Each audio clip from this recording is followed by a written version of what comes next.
Hello students, welcome back to elite tutors. चलिए इस video में हम कंटिन्यू करने वाले हैं फिर से अरिथमेटिक प्रोग्रेशन का प्रॉब्लम सेट, और इसमें हम देखेंगे क्वेश्चन नंबर 8, 9 और 10। तो चलिए क्वेश्चन नंबर 8 देखते हैं। क्या लिखा देखिए कि sum of 1 to n natural number is 36। मतलब नेचुरल नंबर में 1 से स्टार्ट होता है, आपको पता भी है। तो 1 से लेके कुछ नंबर तक मतलब आगे के कुछ टर्म्स तक अगर आप प्लस करोगे तो 36 मिलेगा। तो हमसे पूछा है कि then find the value of n। तो बताइए कि कितने नंबर टोटल हमने प्लस किया है। इसका ये मतलब है कि n आपको फाइंड आउट करना है, टोटल कितने टर्म्स आपने प्लस कर दिया।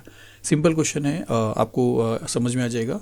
सॉल्यूशन लिखते हैं और यहाँ पे हम स्टार्टिंग के फर्स्ट n नेचुरल नंबर को ऐसा लिख के दिखाते हैं कि first n natural numbers are 1 2 3 4 up to n। तो 1 + 2 3 हो रहा है, 3 + 3 6 हो रहा है, 6 + 4 10 हो रहा है, 36 तक चलना है। तो 1 2 3 4 टर्म को मैंने प्लस किया तो आपको 10 मिला। अब और ऐसे कितने टर्म को आप प्लस करोगे तो 36 आएगा। तो वही n आपसे पूछा है। तो ये n नेचुरल नंबर है, समझिए। यहाँ पे पोजीशन नंबर पूछा है, ये तो tn है, इसके ऊपर का पोजीशन नंबर आपसे पूछा है। तो देखिए सम दिया है तो आपको SN के फॉर्मूले से आपको ये इसका आंसर n का वैल्यू मिल जाएगा। तो सबसे पहले अगर SN का जनरल फार्मूला लिखते हैं तो SN का फॉर्मूला है n/2 2a + n-1 × d। आपको क्या क्या चीज़ की ज़रूरत है, आपको SN चाहिए और SN यहाँ पे दिया है, देखिए S36 ये आपको दिया है, सॉरी SN आपको दिया है 36। चलिए यहाँ पे लिखते हैं 36। तो आपके पास SN है, आपको N तो फाइंड आउट ही करना है। तो आपके पास नहीं रहेगा, यहाँ पे भी नहीं रहेगा, यहाँ पे भी नहीं रहेगा। A आपको चाहिए, तो क्या A आपके पास है? फर्स्ट टर्म A है तो A आपके पास है। आपको D चाहिए, D डिफरेंस है, डिफरेंस भी 1 ही आ रहा है तो आपको D भी मिल रहा है। तो अगर आपके पास D है, अगर आपके पास A है और अगर आपके पास SN है तो 2 तो नंबर है, तो बचता क्या है? N। तो N का वैल्यू आपको मिल जाएगा। तो चलिए हम इजी है, सॉल्व कर लेते हैं इसको। तो यहाँ पे लिखते हैं कि ईयर A जो है वो आपके पास 1 है और D माइनस करके दिखा देंगे 2 - 1 विच इज़ अगेन 1, और SN जो है SN वो आपके पास है 36। सभी टर्म को प्लस करने पे 36 आ रहा है। देयरफॉर SN का फॉर्मूला लिख लेते हैं। तो therefore SN which is equal to n/2 into 2a plus n-1 into d, और फिर सब्स्टिट्यूट करते वैल्यू। तो SN के प्लेस पे आ जाएगा 36, क्योंकि SN 36 है। तो यहाँ पे आएगा 36। n आपको नहीं पता है, n/2 सेम रहेगा।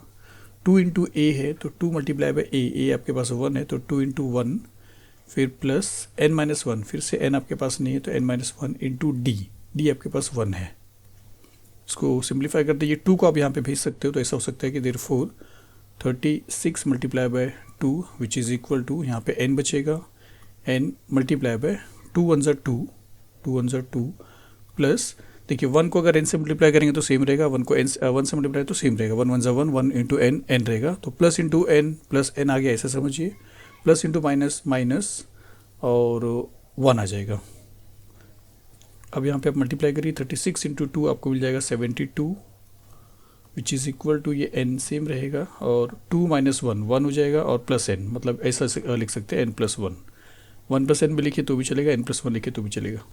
फर्दर सिंप्लीफाई करेंगे तो ये 72 रहेगा, n इंटू n आपको n² मिल जाएगा, प्लस n1 ज़ा n मिल जाएगा। मतलब ये आपको एक इक्वेशन, क्वाड्रेटिक इक्वेशन मिल जा रहा है, जिसको हम ऐसा लिख सकते हैं कि देयरफॉर n² + n प्लस 72 वहाँ पे गया तो -72 हो जाएगा, तो -72, और यहाँ पे कुछ नहीं बचेगा तो 0, तो विच इज़ इक्वल टू 0। तो अब आपको n फाइंड आउट करना है, और आप पहुँचे हो n में ही, लेकिन वो एक क्वाड्रेटिक इक्वेशन के फॉर्म में आया है। तो आपको करना क्या पड़ेगा, इसको एक क्वाड्रेटिक इक्वेशन समझ के सॉल्व करना पड़ेगा। जैसे x² + x - 72 है, तो इसको हम फैक्टराइजेशन मेथड से करेंगे, जिसमें हमको टेबल रीड करना पड़ेगा 72 का, और माइनस करके लाना पड़ेगा 1, क्योंकि यहाँ पे कुछ नहीं तो 1 है। तो 72 का टेबल होना चाहिए और माइनस करने पे 1 आना चाहिए। तो देखिए 9 8 ज़ा 72, और 9 - 8 आपको 1 देगा, तो ये आपके लिए करेक्ट रहेगा। फिर मैंने आपको बताया था कि अगर ये साइन यहाँ पे माइनस है तो इसका जो साइन रहेगा वो ग्रेटर के पास जाएगा और स्मॉलर के पास उसका अपोजिट आएगा। तो अब यहाँ पे हम ऐसा लिख सकते हैं, तो यहाँ पे हम लिख सकते हैं n² और प्लस n के प्लेस पे हमको ये लिखना है, तो हम लिखेंगे प्लस 9n और फिर -8n, और फिर आगे का सेम रहेगा तो -72 विच इज़ इक्वल टू 0। फिर उसके बाद आपको क्या करना है, इसमें से और इसमें से आपको पेयर में से कॉमन निकालना है। तो इसमें दोनों में n कॉमन है, तो यहाँ पे हम n कॉमन निकालेंगे तो n 2 टाइम है, 1 टाइम बाहर है तो 1 टाइम बचेगा, प्लस 9n में से n बाहर है तो 9 बचेगा यहाँ पे। फिर ये नेगेटिव साइन है, आपको याद होगा नेगेटिव साइन अगर रहेगा तो यहाँ पे पॉजिटिव बन जाता है। मतलब ओपन करेंगे तो ये लॉजिक के हिसाब से बता रहा हूँ। दोनों में 8 कॉमन है क्योंकि ये 8 9 से 72 होता है, तो 8 9 से 72 में 8 है और ये 8 है, तो 8 अगर आप बाहर निकालोगे तो यहाँ पे n बचेगा, माइनस 8 9 से 72 है तो 8 ऑलरेडी बाहर आ चुका है तो 9 बचेगा, और ये माइनस मिला के मिल जाएगा प्लस। मतलब इसको अगर आप ओपन करोगे तो माइनस इंटू प्लस वापस से माइनस ओरिजिनल वाला आ जाएगा विच इज़ इक्वल टू 0। अब यहाँ पे एक टर्म और ये एक टर्म है, 2 टर्म है यहाँ पे जिसमें n+9 कॉमन है, तो हम n+9 को बाहर निकाल लेते हैं, n+9, तो इस टर्म में बचेगा n और इस टर्म में बचेगा -8 और फिर विच इज़ इक्वल टू 0। अब आपको मालूम है कि इसके 2 सॉल्यूशन होते हैं, एक ये कि n+9 इज़ इक्वल टू 0 और n-8 which is equal to 0। अब इसमें से अगर इसको सॉल्व करते हैं तो हम बोल सकते हैं therefore n is equal to -9 और n इज़ इक्वल टू 8।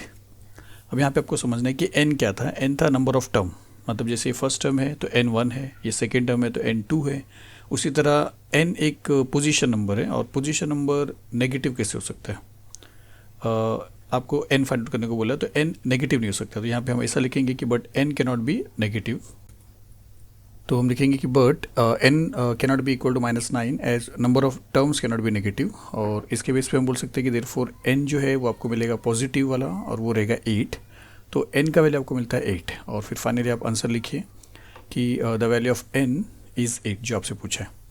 तो चलिए 8 सम्स यहाँ पे फिनिश होता है, 9 सम्स करते हैं।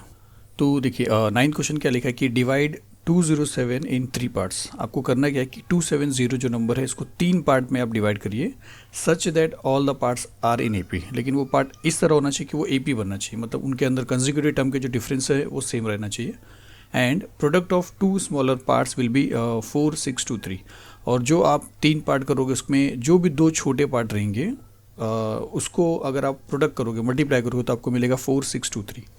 फिर से आपको बताया जा रहा है कि 207 के आप 3 पार्ट करिए, यहाँ पे एक नंबर, यहाँ पे एक नंबर और यहाँ पे एक नंबर, मतलब समझ जाइए, और ये तीनों एपी होना चाहिए, जो भी डिफरेंस रहेगा वो सेम रहना चाहिए। फिर स्टार्टिंग में अगर आपने असेंडिंग ऑर्डर में लिया स्मॉल से बिग, क्योंकि एपी 2 टाइप के होते हैं, स्मॉल से बिग भी होता है और बिग से स्मॉल भी होता है, हम स्मॉल टू बिग लेंगे असेंडिंग ऑर्डर में। तो ये फर्स्ट वाला नंबर सेकेंड वाले नंबर से छोटा रहेगा, सेकेंड वाला थर्ड वाले से छोटा रहेगा, तो ये दोनों नंबर सबसे छोटे नंबर रहेंगे ये एपी के लिए। फॉर एग्जांपल देखिए अगर 207 है, सपोज मैंने इसको 50 ले लिया, इसको मैंने 100 ले लिया और इसको 150 ले लिया, अब इन तीनों को मिला के 207 तो नहीं हो रहा, आपके लिए होना चाहिए, तो ये दोनों स्मॉल है, क्योंकि लोग ने बोला कि product of 2 smaller part will B 4 6 2 3। यहाँ पे हमारे केस में ये दोनों स्मॉलर, इन दोनों को मल्टीप्लाई करने पे ओरिजिनल में ही आना चाहिए 4 6 2 3।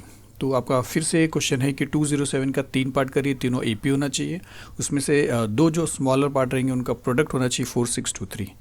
तो अब यहाँ पे आपको 3 पार्ट अज्यूम करना है, और वो 3 पार्ट आप कुछ भी ले सकते हो। देखिए अगर पहला पार्ट ए लेते हो तो सेकेंड वाला पार्ट a प्लस डी होता है, थर्ड वाला a प्लस 2d होता है, अगर आप समझोगे तो d आप एक कोई भी ले लीजिए फिर आपको पता चलेगा। फोर्थ पार्ट अगर आपको फाइंड आउट करना है तो a plus 3d a plus 4d इस तरह चल सकता है। दूसरा एक तरीका कि आप ये भी ले सकते हो, एक a ले सकते हो और एक a माइनस डी ले सकते हो और एक a प्लस डी ले सकते हो। ये एक कंसेक्यूटिव टर्म है और ये भी एक कंसेक्यूटिव टर्म है AP के लिए। इस केस में हम ये वाला लेंगे और ये वाला नहीं लेंगे, क्योंकि इसको लेने से क्या होगा, एक जगह पे माइनस डी है और एक जगह पे प्लस डी है और ये दोनों कैंसिल हो जाएगा और आपको a का वैल्यू मिल जाएगा, और ये लेंगे तो कोई भी चीज़ कैंसिलेशन नहीं होगा।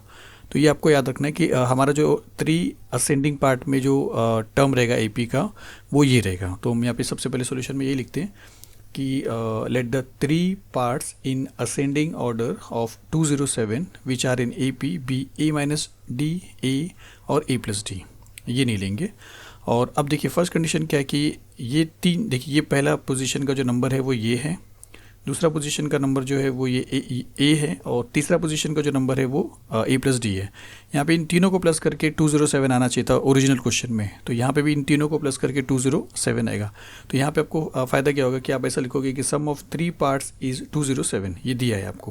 तो इसका मतलब है कि a माइनस डी को, फिर a को और a प्लस डी को अगर हम प्लस करेंगे, क्योंकि तीनों को मिलाकर 207 होना चाहिए। ये तो अपने मन से लिया है, ये रॉन्ग है। तो इन तीनों को मिला के कितना होना चाहिए 207। अब इससे फ़ायदा क्या होगा, देखिए ये माइनस डी और प्लस डी कैंसिल होगा, जो ये केस में नहीं हो रहा था, और इसीलिए ये लिया गया है। तो आपका ये डाउट हो सकता है कि हम ये वाला ले सकते हैं क्या, तो मत लीजिए क्योंकि फिर आपको वैल्यू नहीं मिलेगा। तो चलिए फिर शुरू करते हैं, इसके आगे कंटिन्यू करते हैं। तो अब यहाँ पे माइनस डी और प्लस डी कैंसिल होता है, ए प्लस ए ये बन जाएगा 3a, तो देयरफॉर 3a और विच इज़ इक्वल टू 207, और देयरफॉर a का वैल्यू मिलेगा 3, वहाँ पे जाएगा डिवाइड हो जाएगा, तो therefore a which is equal to 207 divide by 3, 3 1 ज़ा 3, 3 6 ज़ा 18, 2 बचता है 3 9 ज़ा 27, तो देयरफॉर a का वैल्यू आपको मिलता है 69। तो आपको फर्स्ट टर्म मिल गया, ये मिडल वाला टर्म मिला। वैसे आपको डी अगर मिल जाएगा तो आपको फर्स्ट टर्म मिल जाएगा, सेकंड टर्म मिल जाएगा, थर्ड टर्म। अभी तो फिलहाल आपको सेकंड टर्म मिल चुका है।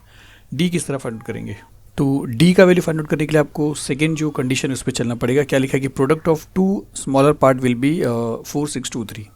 तो हमने AP को असेंडिंग ऑर्डर में लिया है, तो हमने ये कंसिडर किया कि सबसे स्मॉलर पार्ट है, ये उससे बड़ा पार्ट है, ये उससे बड़ा पार्ट है, तो ये दोनों का प्रोडक्ट कितना रहना चाहिए 4623, क्योंकि product of two smaller part बोला है। मैं फिर से आपको बता रहा हूँ कि हमारा AP असेंडिंग ऑर्डर में स्मॉलर से लेके बिगर की तरफ है, तो पहले के दो स्मॉलर ही होंगे। तो ये दोनों को मल्टीप्लाई करने पे 4623 मिलता है, ये सेकेंड कंडीशन है। तो हम यहाँ पे ऐसा लिख देंगे सेकेंड कंडीशन के लिए कि also the product of two smaller part is 4623, ये भी गिवन है। तो अब ये पहला स्मॉलर पार्ट है A माइनस डी, इसको अगर आपने दूसरे वाले स्मॉलर पार्ट से मल्टीप्लाई किया तो आपको मिलना चाहिए 4623। तो इसको लेके हम सॉल्व करेंगे और डी का वैल्यू फाइंड करेंगे, क्योंकि ए का वैल्यू आपके पास है 69।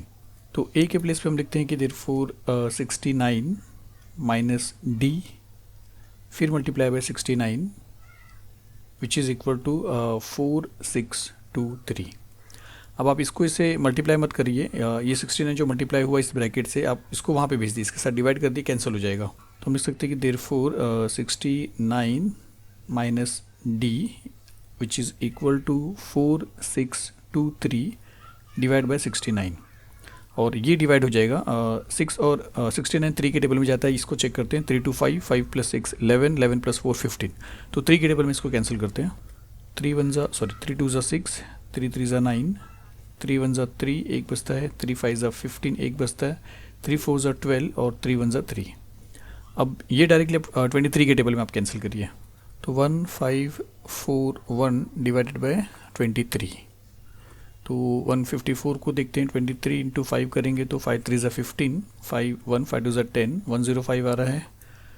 23 इंटू 6 करेंगे तो 6 3 ज़ा 18, 8 1 6 2 ज़ा 12, 113 आ रहा है, 138 है, क्लोज है। अगर 7 से करेंगे तो शायद से ज़्यादा हो सकता है। तो 23 6 ज़ा देखते हैं, 23 6 ज़ा ये आपको मिलेगा 138, फिर आप इसको सब्ट्रैक्ट करिए। यहाँ पे 4 बचेगा, बोरो करेंगे, यहाँ पे 14 आ जाएगा, 4 5 6 7 8, यहाँ पे 6 बच जाएगा माइनस करने पे, 4 - 3 आपको मिल जाएगा 1, और 1 - 1 आपको 0 मिलेगा, ये 1 नीचे आता है, 161 आपको चाहिए।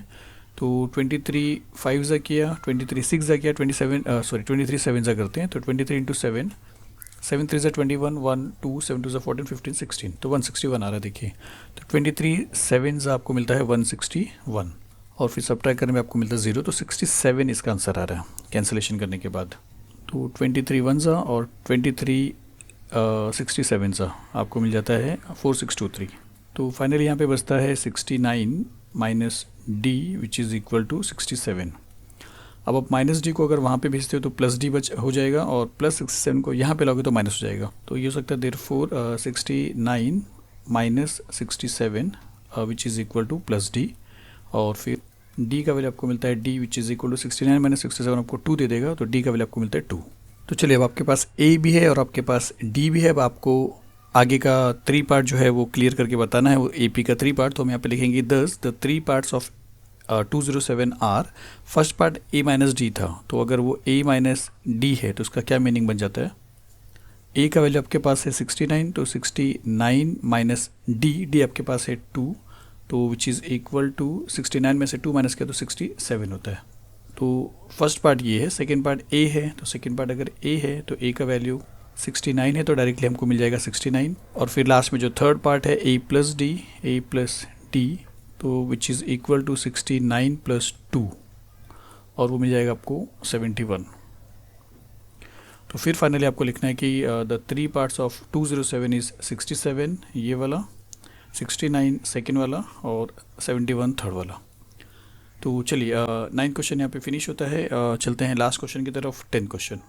तो चलिए अब 10 क्वेश्चन देखते हैं। और यहाँ पे क्या लिखा है कि there are 37 terms in an AP. तो एक एपी है और वहाँ पे टोटल 37 टर्म्स हैं। फिर क्या बोला कि the sum of 3 terms placed exactly at the middle is 225।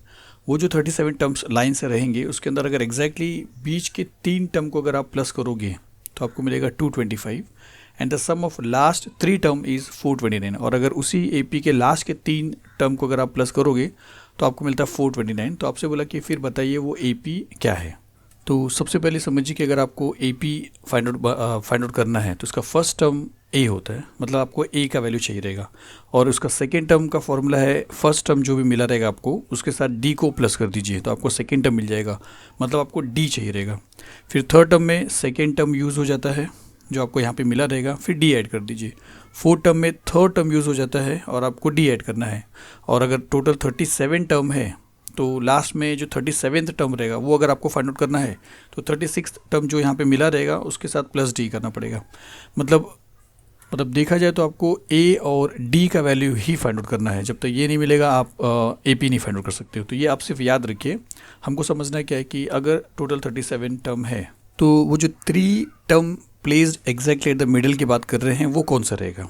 मतलब 37 टोटल टर्म रहेंगे तो 3 मिडल के जो टर्म रहेंगे वो आप किस तरह फाइंड आउट करोगे। और लास्ट के 3 टर्म की बात कर रहे हैं तो लास्ट का 3 टर्म आप बता सकते हो। अगर सबसे लास्ट 37 है तो उसके पहले है 36 और उसके पहले है 35। तो लास्ट का जो 3 टर्म है वो T35 है, T36 है और T37 है। लास्ट के 3 टर्म आपको पता चल जाएंगे, लेकिन मिडल का जो 3 टर्म है वो आप किस तरह निकालोगे। तो अगर आप समझते हो तो ये पिक्चर्स आपको समझ में आ जाएगा कि अगर टोटल 1 से लेके 37 टर्म है तो मिडल वाला 19 रहेगा। ऐसा क्यों? क्योंकि 19 के पहले 18 टर्म है टोटल और 19 टर्म के बाद टोटल 18 टर्म है। तो 18 प्लस 18 36 होता है, 36 प्लस 1 37 होता है। तो 19th टर्म जो है वो पूरे एपी का सबसे मिडल है। और वो लोग क्या बात कर रहे हैं कि मिडल का एक टर्म नहीं, मिडल का 3 टर्म। तो मिडल का 3 टर्म कौन सा रहेगा? एक तो ये हो गया, एक ये हो जाएगा इसमें से और एक ये हो जाएगा इसमें से। अब इसके इस तरफ कितना रहेगा? ये पूरा 18 था, अब इसके इस तरफ 17 बच रहा है और इसके भी इस तरफ 17 बच रहा है। इसका मतलब है कि 18, 19 और 20 जो है ये 3 टर्म्स रहेंगे जो एग्जैक्टली मिडल में रहेंगे। और लास्ट के जो 3 टर्म है वो रहेंगे 36, 30 और 1 मिनट 30 रॉन्ग है यहाँ पे, हाँ, तो 35, 36 और 37 रहेंगे। तो आप समझिए कि 35, 36 और 37 ये लास्ट के 3 टर्म है जिनको प्लस करके देखिए 429 आएगा। मतलब ये प्लस ये आपको मिलेगा 429। और जो मिडल के 3 टर्म हैं वो आपको मिलेंगे T18 plus T19 plus T20। इन तीनों को अगर आप प्लस करते हो तो आपको मिलता है 225। तो आपको करना क्या है कि आपको इससे एक इक्वेशन बनाना है और इससे एक इक्वेशन बनाना है, फिर दोनों को सॉल्व करना है और ए और डी का वैल्यू फाइंड करना है। अब देखिए ये जो 19 टर्म है ये आपको किस तरह पता चलेगा या आप किस तरह लिखोगे, तो वो एक मीडियन का जो हमने फॉर्मूला यूज़ किया था उससे हम करेंगे। क्योंकि मीडियन हमको सबसे मिडल वाला जो टर्म होता है वो बताता है। कोई भी नंबर का असेंडिंग ऑर्डर में है तो उसका जो सबसे मिडल टर्म है वो क्या है, तो उसके ऊपर आपको देखना पड़ता है कि वो जो नंबर ऑफ़ टर्म है वो ऑड है या इवन है। तो 37 क्या है? एक ऑड है। तो उसका फॉर्मूला क्या था कि अगर ऑड है, ये n है नंबर ऑफ़ टर्म्स, तो आपको उसके साथ 1 प्लस करना पड़ेगा और 2 से डिवाइड करना पड़ेगा। मतलब 37 के साथ आपको 1 प्लस करना पड़ेगा, 1 मिनट, 37 के साथ आपको 1 प्लस करना पड़ेगा और 2 से डिवाइड करना पड़ेगा। मतलब 38 डिवाइड बाई 2, 2 1 ज़ा 2, 2 9 ज़ा 18। तो 19th टर्म जो रहेगा वो मिडल रहेगा। तो अगर 19th टर्म सबसे मिडल रहेगा तो उसके एक प्रीसीडिंग और एक सक्सीडिंग वाला अगर आप नंबर ले लोगे तो पूरे टर्म का वो 3 middle exactly middle number middle term हो जाएगा। तो इस तरह आपको लिखना भी है, तो ये इसलिए मैंने आपको यहाँ पे बताया। तो चलिए हम शुरू करते हैं। सबसे पहले हम सोल्यूशन लिखेंगे और लिखेंगे कि there are 37 terms in a given AP और वो ऑड है। तो अगर टोटल 37 है और वो ऑड है तो मीडियन का जो फॉर्मूला है वो आपको यहाँ पे लिखना पड़ेगा। तो और इसलिए हम लिखेंगे जो 3 मिडल टर्म के बारे में बात करें तो therefore the term exactly in the middle वो n+1/2 रहेगा, मतलब 37 + 1/2 रहेगा, मतलब 38/2 रहेगा, मतलब वो 19 रहेगा। अगर 19th सब टर्म जो है वो 37 में सबसे मिडल है तो मिडल मोस्ट 3 कौन से रहेंगे, एग्जैक्टली 3। तो वो एक इसके पहले रहेगा 18th टर्म और वो एक इसके बाद रहेगा 20th टर्म। तो 18, 19, 20 ये 3 मिडल टर्म रहेंगे और उन तीनों का जो सम है वो आपको दिया है 225। तो यहाँ पे हम वो तीनों कंडीशन लिखेंगे कि therefore 18th, 19th, 20th terms are middle most terms और फिर the sum of the 3 middle most term is 225। तो अब हम क्या करेंगे, इस T18 plus T19 plus T20 is equal to 225 ये लिख देंगे। Therefore T18 plus T19 plus T20 which is equal to 225। अब देखिए फिर Tn का जो फॉर्मूला है a plus n minus 1 into D है। तो T18 का फॉर्मूला क्या हो जाएगा, T18 का हो जाएगा a plus 18 minus 1 into D, जिसका मतलब हो जाएगा a प्लस 18 में से 1 गया तो 17d। तो T18 के प्लेस पे आपको लिखना है a प्लस 17d। तो एक कम हो गया ना, 18 था तो 17d आया। तो T19 के प्लेस पे आएगा a प्लस 18d और T20 के प्लेस पे आएगा a प्लस 19d।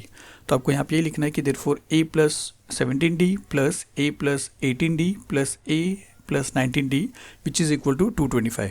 और अब हम क्या करेंगे, ब्रैकेट को ओपन कर देंगे तो a plus 17d plus a plus 18d plus a plus 19d which is equal to 225।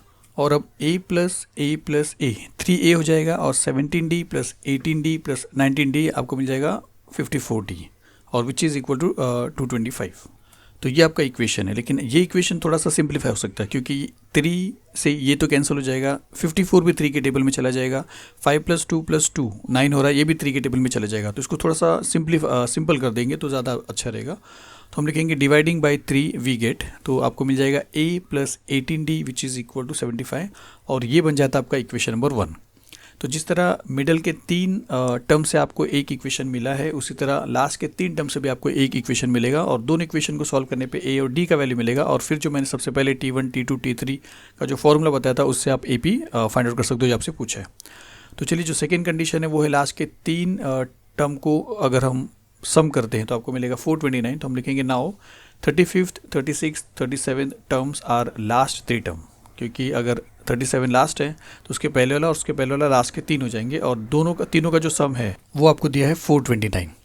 अब 35th टर्म के लिए हम लिखेंगे a प्लस 34d, 36 के लिए लिखेंगे हम a प्लस 35d और 37 के लिए हम लिखेंगे a प्लस 36d और विच इज़ इक्वल टू जैसे 225 था यहाँ पे 429 रहेगा। तो यहाँ पे लिखेंगे देयरफॉर चलिए पहले ये लिख देंगे कि T35 plus T36 plus T37 is 429।